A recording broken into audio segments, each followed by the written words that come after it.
জয়ন্ত পূজাকে বলে সেদিন স্কুলে মহারাজ কাউকে ধাক্কা দিয়েছিল আর সেই ছেলেটি সিঁড়ি দিয়ে পড়ে গিয়ে তখনই মারা যায়। পূজা বলে কিন্তু কেন ধাক্কা দিয়েছিল? জয়ন্ত বলে হয়তো বা কোনো ঝগড়া মারপিট হয়েছিল।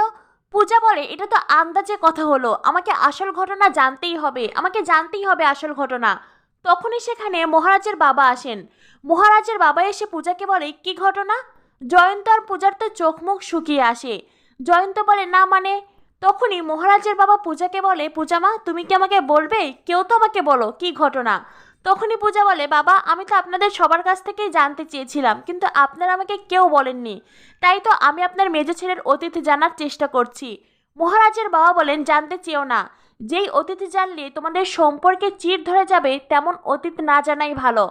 পূজা বলে কিন্তু বাবা আমাদের সম্পর্ক কি আদতেও তৈরি হয়েছে? দেখলেন তো উনি চলে গেলেন, আর যাওয়ার আগে আমার সঙ্গে শেষ একবার কথাও বলে গেলেন না। কথা বলা তো দূর আমার দিকে একবার তাকালেনও না। মহারাজের বাবা বলেন তুমি কি মহারাজকে কিছু বলেছিলে পূজা মা? তুমিও তো কিছু বলনি। আমি তোমাকে অভিযোগ দিচ্ছি না, মহারাজ হয়তো ভুল করেছে কিন্তু তুমি চাইলে মহারাজকে আটকাতে পারতে। পূজা বলে আমি পারতাম?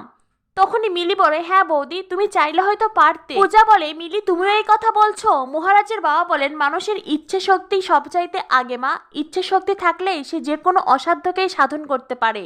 আমি তোমার প্রতি কোনো অভিযোগ রাখছি না কিন্তু তোমার প্রতি আমার অনেক বিশ্বাস আছে, তাই কথাগুলো তোমাকে বললাম। এই বলে মহারাজের বাবা ওখান থেকে চলে যায়। পূজা মনে মনে ভাবতে থাকে আমি সত্যি ওনাকে আটকাতে পারতাম। এরপরেই পূজা বলে জয়ন্তদা আমাদেরকে যে করেই হোক ওই বাসটাকে ধরতেই হবে, আর হ্যাঁ গ্রামের বাড়িতে নয় বরং মাঝ রাস্তাতেই ধরতে হবে। এরপরেই দেখা যায় পূজা সহ মহারাজের বন্ধুরা বাইক নিয়ে বাসকে ফলো করছে। পূজা বলে আরো জোরে বাইক চালাও, যে করেই হোক ওই বাসকে মাঝ রাস্তাতে আটকাতেই হবে।